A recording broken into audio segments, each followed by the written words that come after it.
have anything to do with cueing and coaching and so forth. I'm explaining. So essentially the connection is what starts at the beginning of the class, and you carry that all the way through the class. If you connect with your participants in the beginning, that's where you build that trust, right? And so as you're going through your cueing and your coaching, you're actually not only promoting safety, I'm not getting too far ahead of myself, but this is where you're actually going to build that trust, right? So it starts early on. So really it starts as simple as when your participants are coming in your classroom, are you greeting them? I mean, a lot of this stuff you're already going to know. I know that Rick probably covered this in a lot of the training you had initially, but it's just common sense things, like are you greeting your participants as they come into your class? Are you clearly setting the focus of what the experience is going to be? For instance, are you doing resistance today? Are you training with the weights and so forth? So these are just some of the things you start at the beginning. Even when you start the warm-up, think of winners. This is where you're actually talking with your class as a group. You're setting the tone, you're building that relationship, you're setting, whether it's going to be a fun class or whatever, you're connecting with them, engaging with them on a more intimate level. There's also an opportunity to maybe before the class, or as you're working with your participants. Another way to connect is get to know their goals, get to know their why. Because this is the time where you're going to have that to use that as a tool, maybe during the class or through their journey to motivate them. And then the final thing is reconnecting with your participants even at the end of class.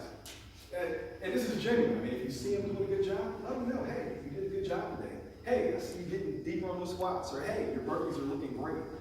These are positive, external motivational factors that can help your participants. It can also, create retention and so forth. Another thing to consider when you're connecting, are you genuinely engaging? It's no need to go over the top. Tell them like it is. Be sincere with them because they're going to know if you're not.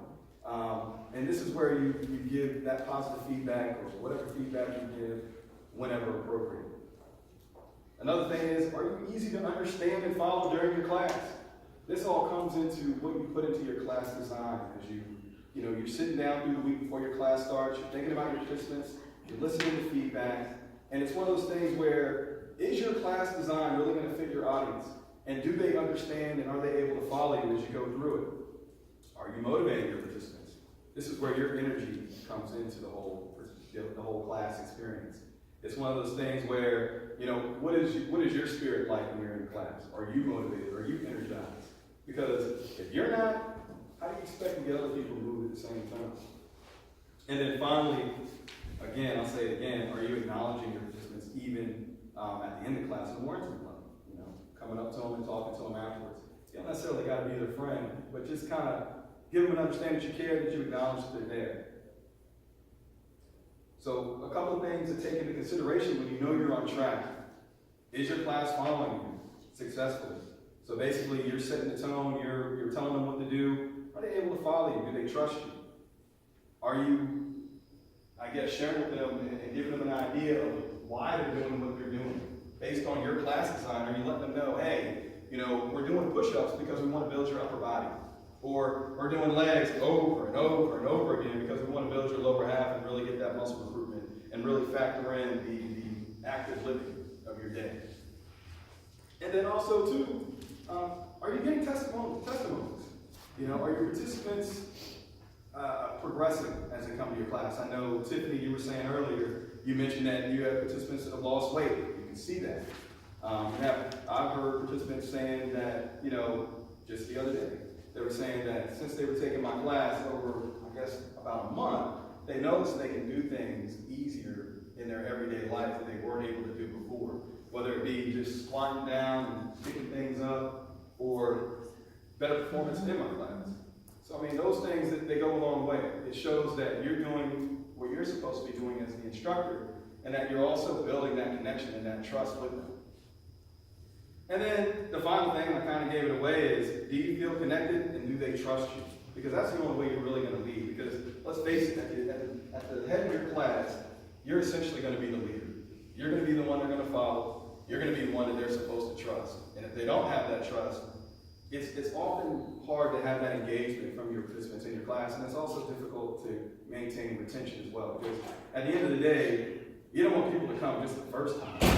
Come in time and time again, so you can, really build that team, build that camaraderie, because not only do they interact with you as the instructor, they also interact with the fellow participants. I have participants down in the Tri-City area that they go not only to my class, but they go to Taliba's class, they go to Denise's class, they go to various classes throughout the week, and so they're building up. They also attend some of the new recruits, Rebecca's class, Marlene's class down in Tri-Cities.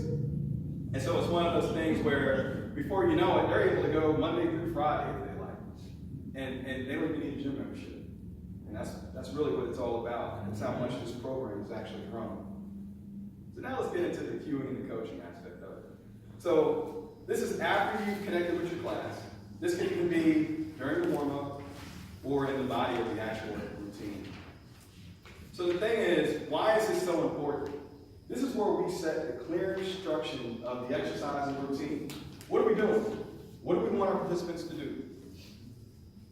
This is where and this actually should be the first bullet point. This is where we're going to utilize the proper safety and alignment cues. Because at the end of the day, it's safety first. We don't want to hurt anyone, because we want them to come back. And, we want to keep a fun and safe environment as we're working on training. And then also, this is an opportunity as well where we provide our options and also to reduce the training exertion. So what am I talking about? Regressions, or even progressions if we want to take it up a level. And then finally, this is where we can set the focus and the intensity. What I mean by that is the focus. So the format that we're going to do after this is cardio. Well, the focus for cardio, from the style of training I'm going to be doing, is speed. Right? So I'm going to say that theme time and time again. Yeah, you like that, right? So I'm going to say that theme time and time again throughout the workout. It's all about speed and control, because the faster you move, the more you burn. We're going to spike our heart rates, and that's how we're going to burn more calories, and that's how we're going to become better athletes, right?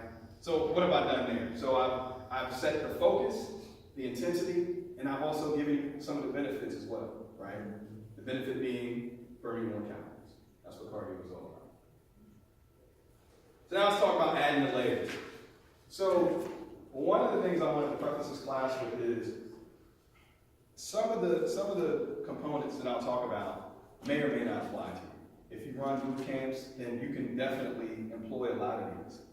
If you don't, it's not to say that you won't be able to use everything, because still, we're talking about connecting, we're talking about motivating our participants. But when I go into the aspect of layering, some of it, may not resonate with you, but you still may, because you all are more intimate with your formats than I am, you still may be able to find a way to make this apply. So when I'm talking about layer one, I'm talking about just the basic setup, right? The basic cueing. So an example of that is, I'll say, we have 3 moves, 30 seconds apiece. I'll tell you what the moves are. And then when we start those moves, I'll tell you the basic cueing. Like, for instance, if I'm doing a front lunge, stepping out, front leg parallel to the floor, back leg down, chest is up. It's just that simple. So I'm telling them what to do, I'm showing them visually, and basically we're just talking about the basic layer. Because then, if we go through it again, because if there's multiple rounds, that's when I can go into the next layer, and I'll get to that. But sticking with the first layer, it's just going to be basic alignment cues and also safety cues. And then this is also where you can put in your options. So if I'm talking about a front lunge, I may say, you don't necessarily have to go down as far as you feel comfortable. You don't necessarily have to go 90 degrees. Or you definitely want to make sure that your knees don't trace over your toes. Those are the things I would talk about in layer one. When we get into layer two, this is where we're going to raise the bar a little bit. We've already talked about layer one. We've already talked about the basic cueing. But now I want to show you the how and the why. I want to make you either get deeper. If we're talking about speed, then I want you to move faster. And I'm going to tell you how to move faster. And I'm going to tell you why I want you to move faster. So, in the second layer, that's what we're talking about setting the focus. If it's cardio, we're talking about speed. If I'm talking about depth and range, I'm talking about strength. And then finally, plyo, you're going to associate that with power. If I'm talking about setting the intensity, I'm talking about more depth, more speed, more power. And then finally, the benefits. And here's an example of that. So, talking about the high knee run, if I tell you to brace your abs, Run harder by raising your knees up the hip height to peak your heart rate to burn more calories. And so basically that's giving you the how and the why and also the benefits all in one. And you'll see that as we go through the routine. That's why I selected that example specifically. Because you will hear that. I'm not about any surprises. So the final layer is the drive. And I don't struggle with this one. I think for me, I'm good at one. And I kind of half-ass two. and then three is just me, right? So three is your drive. Three is when you add your swag, your own, genuineness into it. Basically, this is where you go do whatever it takes to motivate your group. You know your participants. This is when if you want to, not necessarily get up in their face and yell or anything like that, because that's not my style. But whatever you're going to do to motivate them, that's when you have the inflection in your voice. That's when you control your tone to really, and it's not always about yelling.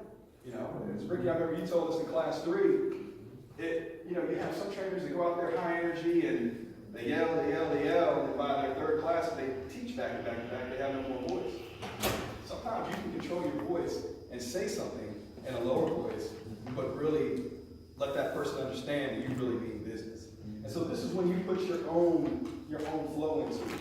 So it's really reinforcing the basic cues, reinforcing the focus and the intensity, and then you can even reinforce some of the benefits there as well. So it's really taking level 1, level 2, and then adding it all together at level 3.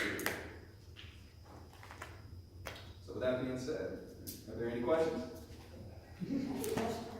I'd like to add one on that layer 3 piece. I've seen this done really beautifully by Toy. If any of y'all have ever taken her classes, and I never knew that it was called layer 3, to be honest with you. But when we're in the middle of working out with Toy, she will start telling her story of her family and the history of chronic disease and how today that changes with you. I mean, she's in there really bringing it home for what's the big picture? We want to be healthy. We want to be healthy for our families. That's layer 3. You've already done all the basics, and now she's just putting icing on the cake. Yeah. She does it really beautifully. And that's a good example. So it's like she's incorporating her life, right? And that's a motivating factor. So it's basically saying, hey, this is what motivates me. Dig deep inside within yourself to figure out what motivates you. So that's definitely good. Anybody have any questions? Come on, we got some time. Any questions about queuing or anything like that? Want to go back a couple slides and talk about it? Or are y'all ready to work out? Let's get it. Let's work out.